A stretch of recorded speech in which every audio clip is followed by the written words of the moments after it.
देशों की सेना जब जाएगी यही काम करने, तब पाकिस्तान चिल्लाएगा, दुनिया नहीं चिल्लाएगी। हाँ, पहले पाकिस्तान को चेतावनी दे दी जाएगी कि सारे आतंकवादी अड्डे बंद करो, इतने दिन में बंद हो जाने चाहिए। नहीं मानेगा तो ये जाएगी आर्मी, ये ऐसे ही करेगी जैसे अफगानिस्तान में अभी हो रहा है। आपको मालूम है अफगानिस्तान में आतंकवादियों को खत्म करने के लिए 70 देशों की सेनाएं हैं, यही सेना पाकिस्तान चली जाएगी। हाँ, उसमें क्या है, संयुक्त राष्ट्र एक बार प्रस्ताव करेगा तो पाकिस्तान जाएंगे। और सारी दुनिया आप देख चुकी है कि आतंकवाद की अम्मा पाकिस्तान है, वहीं से शुरू हो रहा है आतंक। और अब तो परवेज मुशर्रफ है ना, जो उनका पुराना अध्यक्ष, उसने मान लिया कि ये हम ही हैं जो आतंकवादियों को ट्रेनिंग देते, तो अब तो किसी से छुपा हुआ ये है नहीं, तो ये ठीक करेंगे। और देश के अंदर और एक बड़ा काम करेंगे, अंग्रेजों के बनाए गए 34,735 कानून है वो खत्म कराएंगे। अंग्रेजों ने कई खराब कानून इस देश में बनाए, जैसे लैंड एक्विजिशन एक्ट, जमीन को छीनने का कानून, ये खत्म कराना है। ऐसे ही भारत में इंडियन पुलिस एक्ट, वो खत्म कराना है। IPC, Indian penal code, CrPC, CPC, ऐसे पुराने कानून सब खत्म करने हैं, तब न्याय मिलेगा लोगों को। जैसे जमीन को छीनने का कानून खत्म हो जाए इस देश में, तो किसी किसान की जमीन ना छीनी जाए, किसी किसान पे अत्याचार ना हो। और अगर किसानों के अत्याचार बंद हो जाए, जमीन छीनना बंद हो जाए, तो नक्सलवाद की कमर अपने आप टूट जाएगी। ये नक्सलवादी जो है ना, इन्हीं पुराने कानूनों का बहाना लेके लोगों को भड़काते, और लोग बेचारे पुलिस से दुखी और परेशान है, इसलिए नक्सलवादियों के प्रभाव में आ जाते।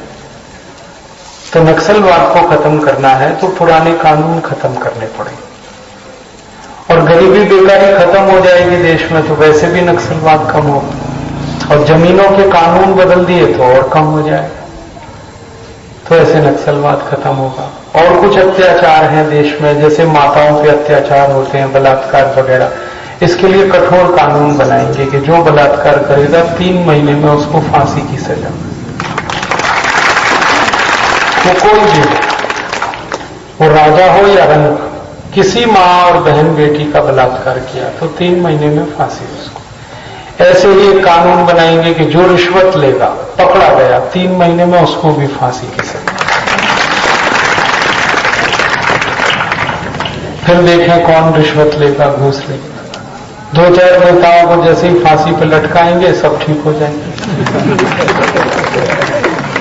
और 1-2 काम करना है कि अपने देश का बहुत सारा धन अंग्रेजों ने लूट लिया था 250 साल इस देश में।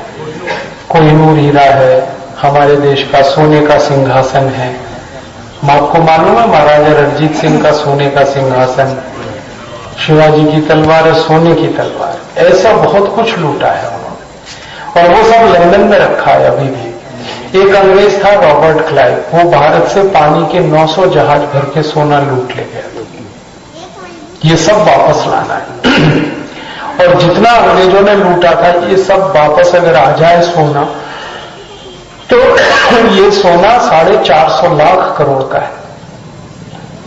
और ये सोना वापस लाने का एक ही रास्ता है, अंग्रेजों के खिलाफ अंतर्राष्ट्रीय अदालत में एक मुकदमा करना है। जैसे भारत में सुप्रीम कोर्ट होता है ना, वैसे दुनिया का एक सुप्रीम कोर्ट है, उसको इंटरनेशनल कोर्ट ऑफ जस्टिस कहते हैं। वहां अंग्रेजों के खिलाफ एक मुकदमा करना है, और उसमें इतने प्रमाण हमें देने हैं कि अंग्रेजों ने क्या क्या लूटा है यहां से। और वो प्रमाण एक बार हमने प्रस्तुत किए तो वो सब वापस हमें मिलेगा, क्योंकि अंग्रेज अभी ये कहते हैं पूरी दुनिया में कि ये जो कुछ भी भारत से हमें मिला ये भारत ने हमें गिफ्ट में दिया। हाँ, अंग्रेजों के रिकॉर्ड्स में ऐसा लिखा हुआ है कि हमने कोहिनूर हीरा उनको गिफ्ट कर दिया, हमने शिवाजी की तलवार उनको गिफ्ट कर दी। हमें ये सिद्ध करना है कि ये सब कुछ उन्होंने लूटा है, गिफ्ट हमने कुछ नहीं किया, लेकिन सब वापस आ जाए। क्योंकि ये भारतवासी इस लालच में अमेरिका गए कि $1 में 50 रुपए आता, अब $1 में $5 आएंगे, तो वो वापस आ जाएंगे।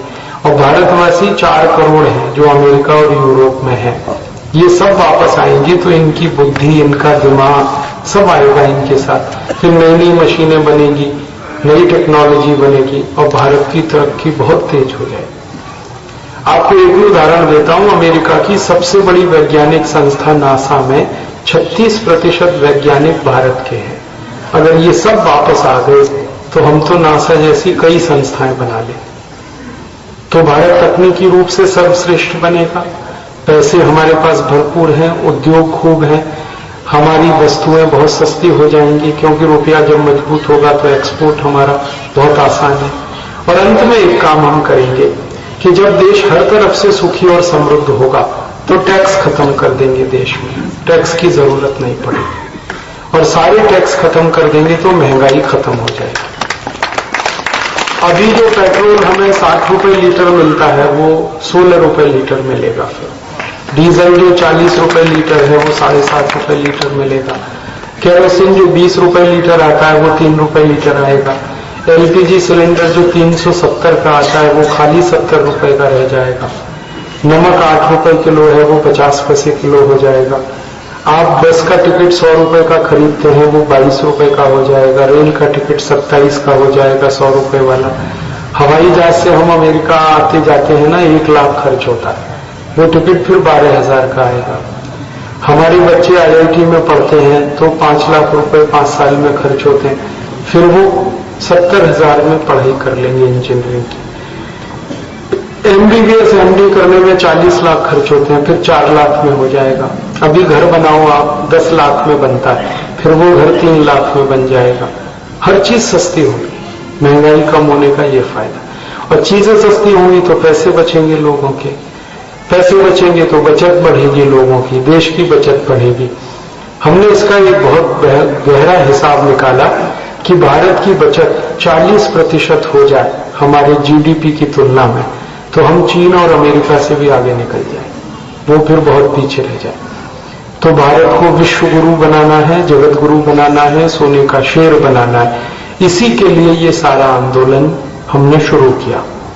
आप इसमें थोड़ी मदद कर दो, यही मैं कहने आया। आप क्या मदद कर सकते हैं? इस पूरे भारत स्वाभिमान में आप जुड़ जाओ और इसके सदस्य बन जाओ। भारत स्वाभिमान में 18 से 20 करोड़ लोगों को हम सदस्य बना रहे हैं पूरे देश में। आप भी उसमें जुड़ जाओ और एक एक व्यक्ति इससे जुड़ेगा तो ताकत बढ़ेगी। बूंद बूंद से घड़ा भरता है। हम सब इसमें जुड़े और जुड़ने के लिए मात्र 11 रुपए दान देना पड़ता है। आप इसके सदस्य बन सकते हैं। हमारे सभी जो योग शिक्षक हैं, पदाधिकारी हैं, इनको हमने रसीदें बांटी हैं भारत स्वाभिमान की। आप कभी भी इनसे वो रसीद ले सकते हैं 11 रुपए देकर। और आप दूसरों को भी कह सकते हैं, वो भी इसमें जुड़ सकते हैं। तो ऐसे आप हमारी मदद कर दो और अगले 4 साल में 18-20 करोड़ सदस्य हो जाएं, फिर हम ये सब काम करने वाले। और ये काम एक सन्यासी ने शुरू किया है, इसलिए ये पूरा होगा। क्योंकि सन्यासी जब भी कोई काम करते हैं वो अधूरे नहीं रहते। भारत में जब जब सन्यासियों ने कोई काम किया पूरा हुआ। एक बहुत बड़े सन्यासी थे महर्षि दयानंद सरस्वती, उन्होंने आजादी का आंदोलन शुरू किया था और वो काम पूरा हुआ। भले उस काम को करने के लिए 7,32,780 क्रांतिकारी पैदा हुए, लेकिन वो काम पूरा हुआ। ऐसे एक सन्यासी थे समर्थ गुरु रामदास, उन्होंने औरंगजेब के शासन को मिटाने का कसम खाई थी। औरंगजेब बहुत अत्याचारी राजा था, आप सभी जानते हैं। 60,000 उसने हिंदू मंदिर तोड़े थे, लाखों हिंदुओं की गर्दनें काटी थी क्योंकि वो मुसलमान नहीं बन रहे थे। हिंदुओं पे जजिया कर लगाया था उसने। उस औरंगजेब अत्याचारी के शासन को मिटाने का संकल्प एक सन्यासी ने लिया था, समर्थ गुरु रामदास, और वो संकल्प भी पूरा हुआ। और उसी संकल्प के लिए 2 क्रांतिकारी आए थे इस देश में, एक छत्रपति शिवाजी और दूसरे गुरु गोविंद सिंह। गुरु गोविंद सिंह जो सिखों के 10वें गुरु बने और छत्रपति शिवाजी जो मराठा साम्राज्य के बड़े नायक थे, दोनों ने मिलकर औरंगजेब को खत्म कर दिया था। तो भारत में सन्यासी जब भी कोई काम करते हैं वो काम पूरे हो जाते हैं। अब फिर एक सन्यासी आए हैं परम पूजनीय स्वामी रामदेव जी, और उन्होंने देश को समर्थ बनाना है, स्वस्थ बनाना है, वैभवशाली बनाना है, संपत्तिवान बनाना है, जगत गुरु बनाना है, सोने का शेर बनाना है, गरीबी, भूखमरी, बेकारी खत्म करनी है, देश की बीमारियां खत्म करनी है। इसके लिए संकल्प ले लिया। अब वो संकल्प पूरा करने के लिए आपको भगवान ने भेज दिया है, मुझे भेज दिया। हम सब इसी अभियान में एक सिपाही की तरह से अपनी भूमिका निभा रहे हैं। आप सब भी इसमें जुड़ेंगे और दूसरे कार्यकर्ता आएंगे तो ये जरूर होने वाला है। तो मैं आपसे यही निवेदन करने आया कि आप सब भारत स्वाभिमान से जुड़ें, सदस्य बने और दूसरों को प्रेरित करें। और परम पूजनीय स्वामी जी इसी कार्य के लिए 30 जनवरी को यहाँ आ रहे हैं।